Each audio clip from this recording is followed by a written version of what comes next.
မင်္ဂလာပါစေတီညာလောကထဲမှာနေ့စဉ်ကြုံတွေ့နေရတဲ့အချက်လက်ပမာဏကတကယ်ကိုတောင့်လို့ပုံနေရပါပဲနော်ဟုတ်ကဲ့တကယ်ကိုများပြားလွန်းပါလေနောက်ဆုံးပေါ်သူတေသနာတွေကုထုံးလန်းညွန်ချက်တွေအတွေ့အကြုံတွေအဲ့ဒီကြားတဲ့ကနေတကယ်အရေးကြီးတဲ့လက်တွေ့အသုံးဝင်တဲ့အသိပညာအနှစ်သာရတွေကိုရွေးထုတ်ဖို့ဆိုတာတော်တော်စိန်ခေါ်မှုတစ်ခုပါတကယ်ဟုတ်ပါလေအထူးသဖြင့်အချင်းကန့်သက်ချက်တွေနဲ့အရေးကြီးတဲ့ဆုံးဖြတ်ချက်တွေချမှတ်ရတဲ့အခါပေါ့အရေးပေါ်အခြေအနေတွေမှာဆိုပိုဆိုးတာပေါ့ဟုတ်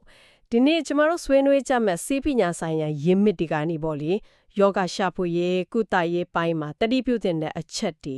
အဖြစ်အများတဲ့လွဲချော်မှုတွေအရေးကြီးတဲ့စမ်းသပ်တွေ့ရှိချက်တချို့ရဲ့နောက်ွယ်ကအနှစ်သာရကိုပို့ပြီးအတွင်းကျကျဆွေးနွေးကြည့်ကြမယ်ဆိုပြီးတော့စီစဉ်ထားပါတယ်ကောင်းပါတယ်ဆိုတော့ရည်ရွယ်ချက်ကအချက်လက်တွေကိုဒီတိုင်းကြီးဖတ်ပြတာမျိုးမဟုတ်ပဲနေပေါ့လေလက်တွေ့ကြတဲ့ထိုးထွင်းတည်မြဲမှုတွေ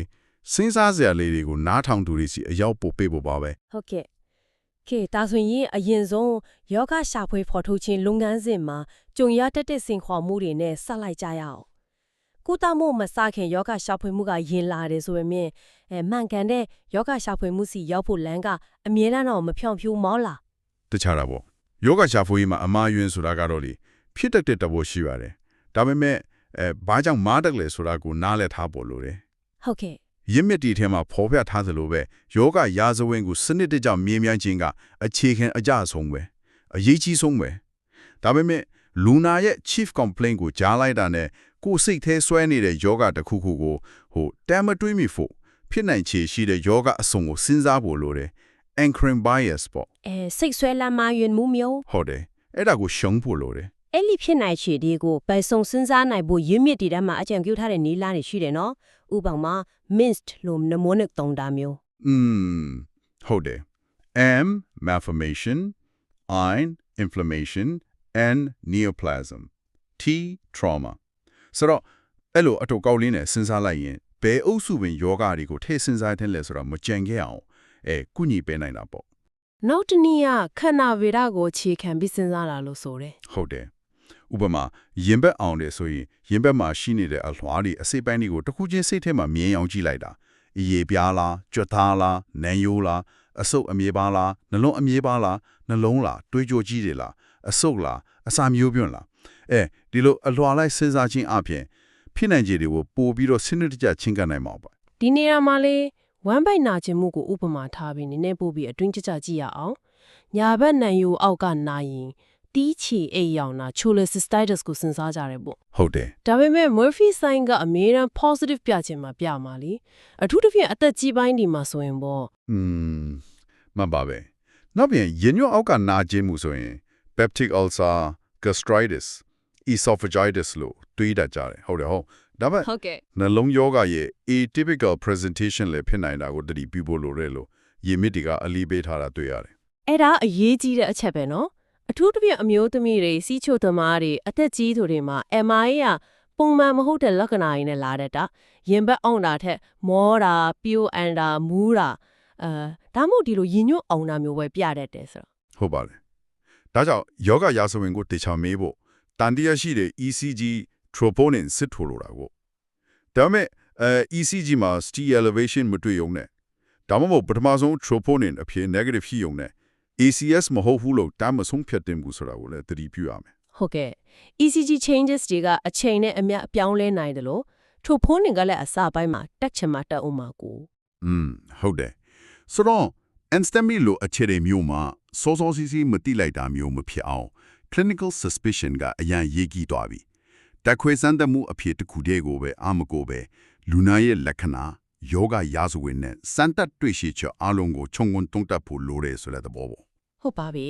တခြားစမ်းသပ်မှုတွေဥမာခါနာတဲ့လူနာမှာ ESR နဲ့ alkaline phosphatase စစ်တာမျိုးကတော့ဘယ်လောက်အသုံးဝင်လဲ ESR နဲ့ LP-phos ကလည်းရောင်ရမှုတမမို့အယိုးနဲ့ပတ်သက်တဲ့ပြဿနာဥမာကန်ဆာယိုတီပြတ်နိုင်တာမျိုးတန်တရားရှိရင်အထောက်အကူပြုနိုင်ပါတယ်ဒါပေမဲ့သူတို့က non specific test တွေဆိုတာကိုတော့သိထားမယ်တိတိကျတဲ့ယောဂကိုမညွှန်ပြနိုင်ဘူးပေါ့ဟုတ်တယ်သူတို့တက်နေတာကအကြောင်းရင်းများစွာကြောင့်ဖြစ်နိုင်တယ်ဒါကြောင့်ဒီအဖြစ်တွေ positive ဖြစ်တိုင်းလဲတိကျတဲ့ယောဂတစ်ခုကိုပြောနိုင်တာမဟုတ်သလို negative ဖြစ်တိုင်းလဲသက်ဆိုင်ရာယောဂမရှိဘူးလို့မဆိုနိုင်ပါဘူးတ တခြား clinical findings တွေနဲ့တွဲပြီးအဓိပ္ပာယ်ဖွင့်ဖို့လိုအပ်ပါတယ် ဒါဆိုရင်ရောဂါရှာဖွေရေးမှာအချက်လက်တွေကိုစူးစီးပြီးဖြစ်နိုင်ခြေတွေကိုချိန်ဆရတဲ့အခါစဉ်းစားပုံမှန်ကန်ဖို့ cognitive bias တွေကိုတတိထားဖို့နဲ့စမ်းသပ်မှုအဖြေတွေကိုမှန်မှန်ကန်ကန်အဓိပ္ပာယ်ဖွင့်တတ်ဖို့အရေးကြီးတယ်ဆိုတာပိုရှင်းသွားပါသည်ကဲအခုအရေးပေါ်အခြေအနေတချို့ကိုစီမံခန့်ခွဲတဲ့နေရာမှာကြုံရတတ်တဲ့အခက်အခဲတွေတတိပြုစရာတွေကိုဆက်ပြီးဆွေးနွေးကြည့်ရအောင် short ကဆက်လိုက်ကြမလား ကောင်းပါတယ် shock ဆိုတာအရေးပေါ်အခြေအနေတစ်ခုပေါ့ရင်းမြစ်ဒီမှာဖော်ပြထားတဲ့အကဲဖြတ်ဖို့လက္ခဏာတွေ BP 18 RR 30 or 8 O2 set 90% GCS 8 temp 39 or 35 degrees Celsius အဲ့ဒါတွေကအရေးကြီးပါတယ်ဒါပေမဲ့ ဟုတ်ကဲ့ ဒီ criteria တွေပြည့်စုံမှာ shock လို့သတ်မှတ်တာမျိုးမဟုတ်ဘဲလူနာရဲ့တကူလုံးအခြေအနေ perfusion ကိုကြည့်ဖို့လိုတယ်တခါတလေတွေးပန်ခြင်းကအစောမိုင်မှာမကြသေးဘူးcompensatory mechanism တွေကြောင့်ထိန်းထားနိုင်ပေမဲ့ tissue တွေစီတွေကောင်းကောင်းမရောက်တော့တဲ့လက္ခဏာတွေပေါ့ ဥပမာဘာတွေလဲ ဥပမာစိတ်ကနားမငြင်ဖြစ်တာစီးထွက်နေသွားတာအသားအရည်အေးဆက်ပြီးဆိုထိုင်နေတာအဲ့ဒါတွေကိုစောစောစီစီတတိပြုမိဖို့အရေးကြီးတယ် အထောဖီရဲ့ septic shock မှာစေလက္ခဏာတွေကရောထွေးနိုင်တယ်နော်အဖျားတက်နှလုံးခုန်မြန်အသက်ရှူမြန်တာတွေကတခြားအကြောင်းရင်းတွေကြောင့်လည်းဖြစ်နိုင်တာပဲ lactate နဲ့ ABG စစ်ဆေးမှုတွေကဘလို့အထောက်အကူပြုနိုင်မလဲ serum lactate တနေတာက tissue တွေမှာ oxygen မလုံလောက်ဘူး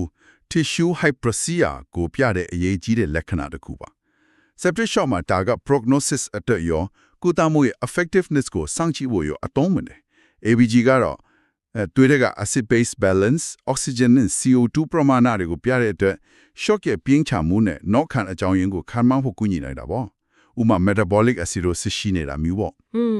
ဒါပေမဲ့ဒီအဖြစ်တစ်ခုတည်းကိုကြည့်လို့တော့မရဘူးပေါ့ ဟုတ်တယ်လူနာရဲ့ clinical picture နဲ့တွဲကြည့်ဖို့ရေးကြီးဆုံးပါပဲ ဟုတ်ပါပြီထက်ကီကာဒီယာနှလုံးခုန်မြန်ခြင်းမှာရောအထူးသဖြင့်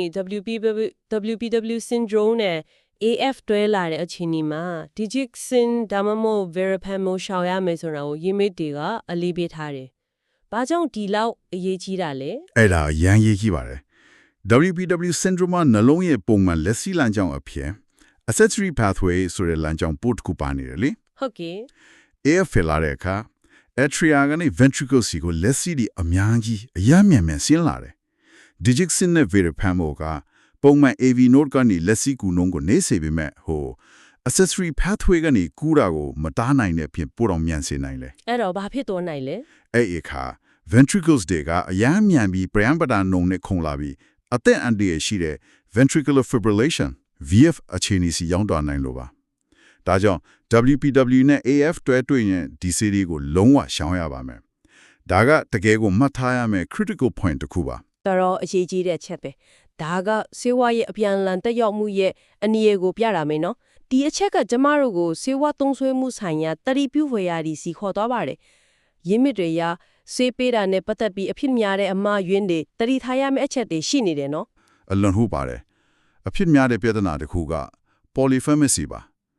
လူနာကဆေးအမျိုးအစားများစွာကိုဆရာမင်းပေါင်းစုံကနေတောက်နေရတဲ့အခါဆေးတစ်ခုနဲ့တစ်ခု interaction ဖြစ်တာပမာဏများလုံးတာတွေဖြစ်တတ်တယ် ဟုတ်ကဲ့ နောက်ပြီးလူနာရဲ့ဆေးမတန်းကိုတေချာမစစ်ဆေးမိတာ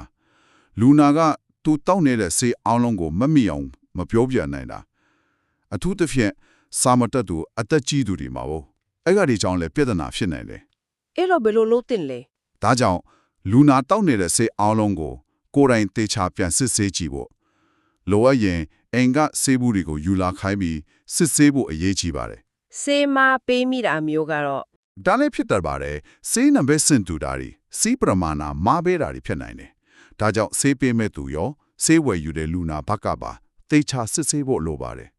နောက်တစ်ခုအရေးကြီးတာက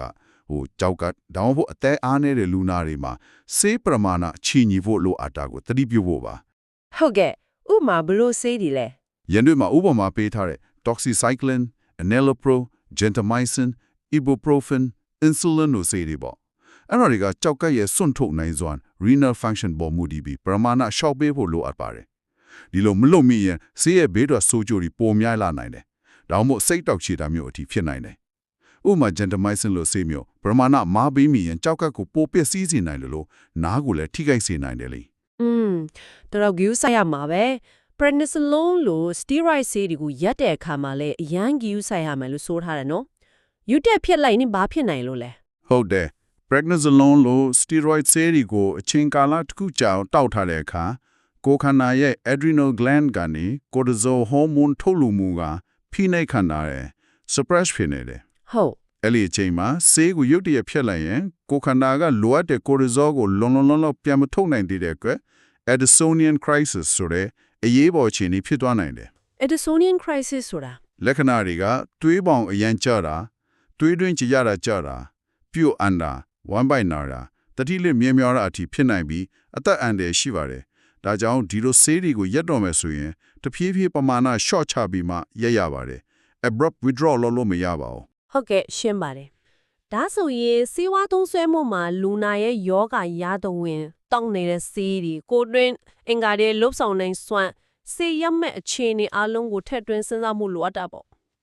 နောက်ဆုံးအနေနဲ့ရုပ်ပိုင်းဆိုင်ရာစံသက်တွေ့ရှိချက်တွေကအရေးကြီးရဲ့တခါလဲလွတ်သွားတတ်တဲ့အချက်တချို့ကိုဆွေးနွေးရအောင်လိင်အင်္ဂါစစ်ဆေးမှုရဲ့အရေးပါပုံကိုရင်းမိဒီကပါကြောင့်အလေးပေးထားတာလေ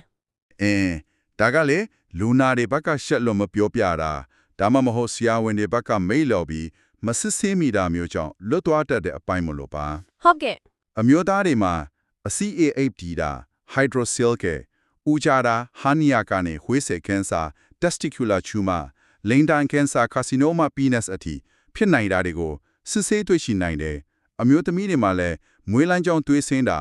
အလုံးအကျိတ်ဆမ်းမိတာစတဲ့လက္ခဏာတွေကတိုင်းခွန်ကင်ဆာလိုမျိုးအရေးကြီးတဲ့ယောဂတွေကိုညွှန်ပြနေနိုင်တယ်ဒါကြောင့်လိုအပ်ရင်ဒီစစ်ဆေးမှုကိုမဖြစ်မနေပြုလုပ်ဖို့တိုက်တွန်းထားတာပါဟုတ်ပါပြီအာယုံကြောစစ်ဆေးမှုတွေမှာတော့ Babinski's reflex positive ဖြစ်တာ DDR3 hyperactive ဖြစ်တာက upper motor neuron lesion ကိုပြတယ်လို့သိထားကြတယ်ဒါပေမဲ့ဒါကိုဖြစ်စေနိုင်တဲ့တကယ် underlying cause ကဘာတွေဖြစ်နိုင်မလဲ Babinski's reflex positive ဆိုရင်အဖြစ်အများဆုံးကတော့ stroke ပါပဲဒါအပြင်ကြောရိုးမကြီးထိခိုက်ဒဏ်ရာရတာကြောရိုးမကြီးမှာအကျိတ်ခစ်တာဒါမှမဟုတ် TB လို့ပိုးဝင်ထားတဲ့ကြောင့်လည်းဖြစ်နိုင်တယ် DDR3 hyperactive ဖြစ်တာကတော့ဒါကလည်းဒီအကြောင်းရင်းတွေကြောင့်ဖြစ်နိုင်တယ်လို့ ALS လို့ motor neuron disease ဦးနှောက်အကျိတ်နောက်ပြီး metabolic causes တွေဥပမာသွေးထဲမှာ calcium နေတာ hypocalcemia ဒါမှမဟုတ် magnesium နေတာ hypomagnesemia ကြောင့်လည်းဖြစ်နိုင်ပါတယ်ဒါကြောင့် reflex changes တို့ယုံနဲ့မပြီးပဲဘာကြောင့်ဖြစ်တာလဲဆိုတာကိုဆက်စုံစမ်းဖို့လိုပါတယ်မျက်စိစစ်ဆေးမှုမှာ fundoscopy ကအရေးကြီးတယ်ဆိုတာသိပါတယ် papilla ဒီမှာတွေ့ရင် raise ICP လို့သိနိုင်တယ်ဒါပေမဲ့တခြားဘလို့အရေးကြီးတဲ့ findings တွေတွေ့နိုင်သေးလဲ fundoscopy မှာ glaucomatous cupping လို့ခေါ်တဲ့ optic cup အရွယ်အစားက optic disc နဲ့ရှင်ရင်ပုံမှန်ထက်ကြီးနေပြီးတွေးကြော်လေးတွေကောက်ကွေးနေတာ Bioneting တွေ့ရင် Yeting glaucoma ကိုပြင်းပြင်းထန်ထန်တန်တရားရှိရမယ်ဒါကအမြင်အာရုံကိုဖိထီကြီးဆုံးရှုံးစေနိုင်တဲ့ယောဂပါဟုတ်ကဲ့နောက်တစ်ခုက macular star လို့ခေါ်တဲ့ macular တစ်ဝိုက်မှာကျဲပုံစံအဖြူအဝါအဆက်ပြောက် exudates တွေတွေ့ရတာပါဒါကတွေးတိုးယောဂအရန်ဆိုးနေတာ malignant hypertension ဒါမှမဟုတ် papillary edema ကြောင့်ဖြစ်နိုင်ပါတယ်ဒီ findings တွေကလူနာရဲ့အတက်ကိုကဲတင်နိုင်တယ်ဒါမှမဟုတ်အမြင်အာရုံကိုကာကွယ်ပေးနိုင်တယ်နောက်ခံယောဂတွေကိုညွှန်ပြနေတာကြောင့်အရေးကြီးပါတယ်ကောင်းပါပြီဒီနေ့ကျမတို့ဆွေးနွေးခဲ့တာတွေကတော်တော်လေးစုံလင်ပြီးအရေးကြီးတဲ့အချက်တွေများပါတယ်နော်စေကညာရင်းမြစ်တွေကနေကောက်နှုတ်ထားတဲ့ဒီအချက်တွေရဲ့နောက်ွယ်ကစဉ်းစားပုံတတိပြုရမယ့်အချက်တွေနဲ့လက်တွေ့မှာကြုံတွေ့ရနိုင်တဲ့စိန်ခေါ်မှုတွေကိုပိုပြီးထင်ထင်ရှားရှားမြင်လာစေမယ်လို့မျှော်လင့်ပါတယ်ဟုတ်ကဲ့